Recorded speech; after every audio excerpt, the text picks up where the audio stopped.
Halo guys, welcome back to YouTube channel Novi Sulastri Channel. Kali ini kita akan membahas tentang apa nih? tentang pengajuan KPR ditolak oleh pihak bank.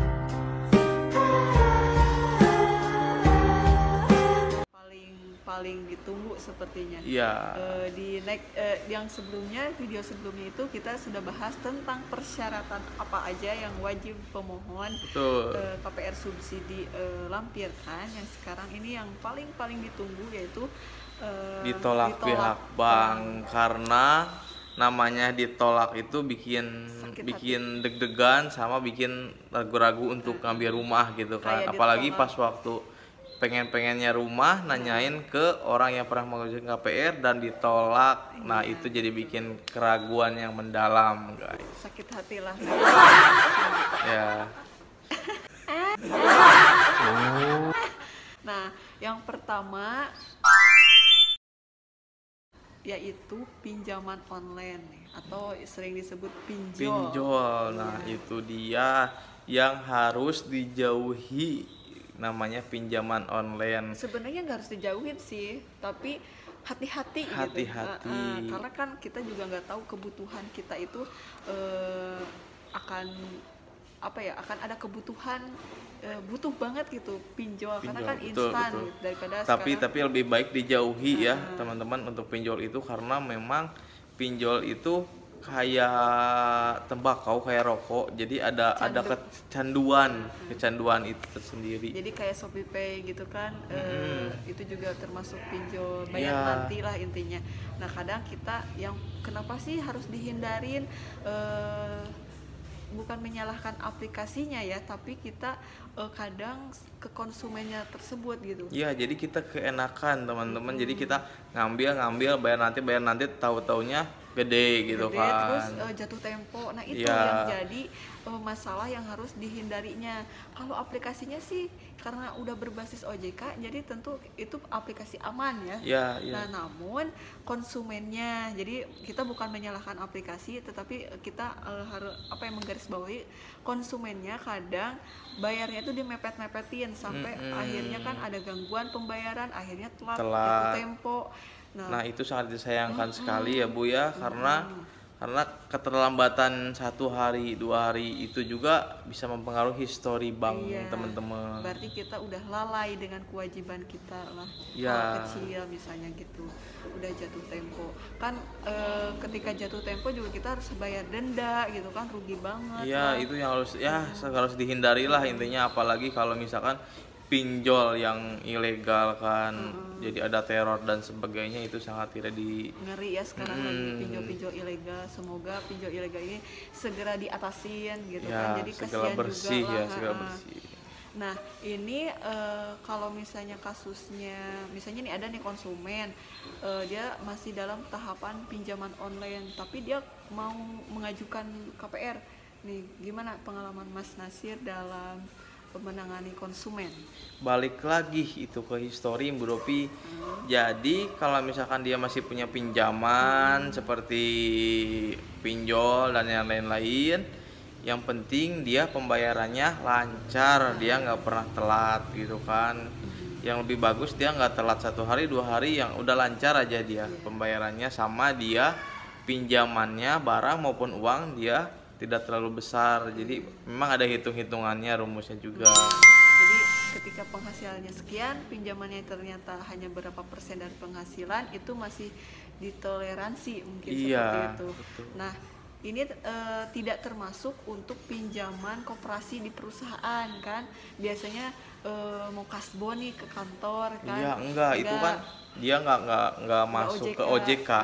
Jadi itu tidak termasuk. Jadi kalau misalnya kita kan sering misalnya nemu ada perusahaan yang ada kasbonnya, nah itu langsung dipotong gaji. Itu berurusan dengan pihak perusahaan sendiri, itu berhubungan dengan pihak perusahaan. Nah, itu tidak termasuk. Jadi masih bisa ya. Nah, tapi kalau untuk yang online pinjaman online ini, kalau misalnya ternyata masih ada pinjaman 1 bulan atau 2 bulan, lebih baik menunggu dilunasi dulu baru pengajuan gitu. Atau misalnya sambil kita melengkapi berkas itu dilunasin aja aja gitu. Karena ada konsumen kita juga seperti itu ya, ada beberapa lumayan sambil nunggu pemberkasan dia izin untuk pengajuan dan langsung melunasi dan akhirnya di ACC. Amazing. Terus yang kedua cicilan bank atau kartu kredit nih yang resiko katanya. Emang kenapa sih dengan kartu kredit? Kartu kredit juga sama ya, sebetulnya sistemnya sama dengan pinjaman online. Kita pakai, kita bayar, kita beli, kita bayarnya belakangan. Sama juga itu yang kasusnya gitu. Pinjaman online, kartu kredit, cicilan dan yang lain-lain itu masuknya ke history bank. Jadi menyebabkan penolakan dari pihak bank. Dan kalau misalnya punya kartu kredit tapi tidak ada transaksi, itu sebaiknya dinonaktifkan aja. Gitu Pak. Jadi bank akan meminta seperti itu ya. Karena waktu itu juga ada konsumen yang hanya punya aja katanya gitu kan, ada 2 kartu kredit atau berapa gitu. Waktu itu saya lupa.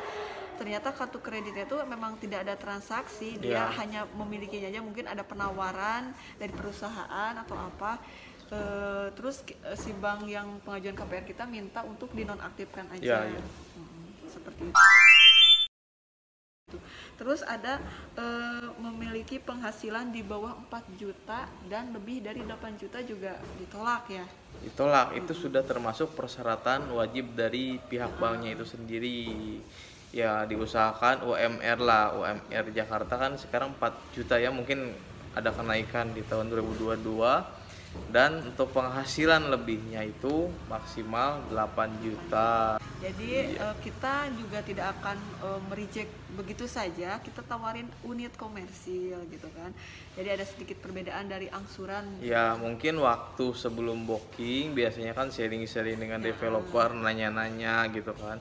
Yang penting tidak ada yang disembunyikan dari segi penghasilan, segi history bank gitu kan.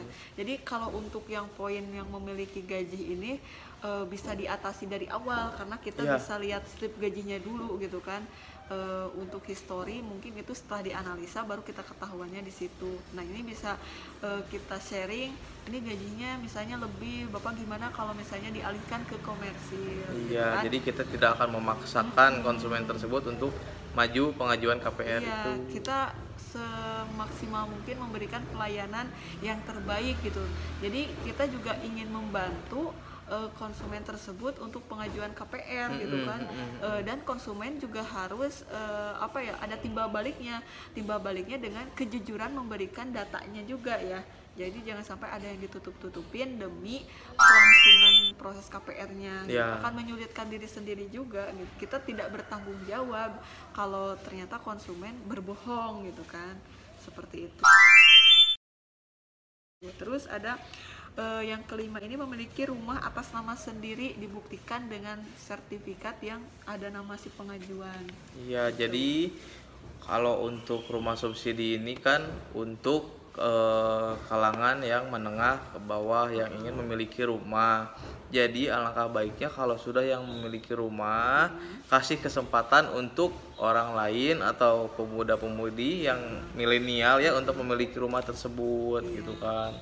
Jadi kalau udah memiliki rumah itu bukan untuk peruntukannya lagi kalau subsidi itu dibilang. Subsidi ini benar-benar yang harus ditempatin gitu kan. Jadi daripada ngontrak gitu kan. Jadi kita juga sasarannya memang pengen orang-orang yang belum punya dan ingin punya rumah. Gitu. Daripada ngontrak mending bayar angsuran. Jadi suatu saat itu jadi milik sendiri gitu kan. Daripada kalau kita ngontrak terus per bulan, 1 bulan itu kan cepet sekarang gajian ketemu gajian cepet. Nah kita kebetulan pemerintah kita mengeluarkan rumah-rumah subsidi yang harganya ya lumayan gitu kan. Masih di bawah harga 200 juta kalau subsidi. Dan mohon maaf, perumahan subsidi itu bukan untuk investasi. Bukan, itu harus ditempati gitu kan. Soalnya kan pasti ada pemeriksaan dari pihak pemerintahan dan pihak bank juga. Jadi sayang lah gitu kan itu unit untuk ditempatin terus dibiarkan misalnya karena beliaunya si pengajunya sudah punya rumah dibiarkan aja akhirnya rumahnya tidak terawat gitu. Daripada begitu kan mending dipakai buat orang lain gitu kan daripada itu, tapi juga tidak bisa per atau di kontrak gitu iya. kan. Jadi kalau yang udah punya rumah, nama di sertifikat sudah ada, pasti kita diarahkan untuk pengambilan unit yang komersil. Bisa pengajuan, memang komersil itu kan harganya lumayan ya, di atas dari 200 juta. Iya. Terakhir nih, telah mengajukan KPR sebelumnya. Nah, seperti apa itu? Nah, kalau misalkan yang sudah mengajukan KPR, dalam kasusnya dalam apa dulu? Kalau misalkan kasusnya di reject oleh pihak bank lain dan ngambil di perumahan yang lain ya, terus dia mengambil perumahan di kita, ya itu otomatis bakal di reject lagi oleh bank. Bank pasti melihat kasusnya itu seperti apa. Contoh kan, historinya ternyata jelek nih, pernah pengambilan cicilan motor nih tapi dia telat 2 bulan. Nah itu otomatis pasti di reject gitu kan. Tapi kalau misalkan dia baik-baik saja, nggak ada masalah, historinya baik, dalam tanda kutip dia masih bisa melanjutkan ke tahap berikutnya gitu kan. Kalau misalkan di pengajuan tapi dia ternyata dipindah tugaskan, nah itu masih bisa. Yang penting belum di ACC oleh pihak bank dan belum keluar SP3K. Ya gitu. Kalau misalnya udah keluar SP3K terus membatalkan gitu kan, otomatis ketika pengajuan di tempat lain sudah tidak bisa karena dianggap beliau sudah pengajuan. Iya, betul. Gitu. Dan kalau misalnya seperti itu sangat disayangkan ya, karena kesempatan untuk memiliki rumah KPR hanya satu kali. Gitu. Itu jadi untuk kalau untuk suami istri yang mengajukan suami ya istri satu tidak bisa. satu kakak masuknya.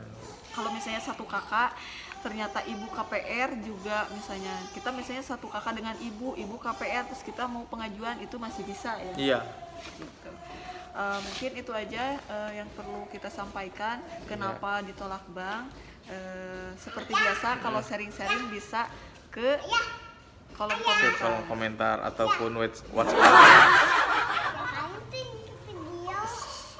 Sekian video kita. Assalamualaikum warahmatullahi wabarakatuh.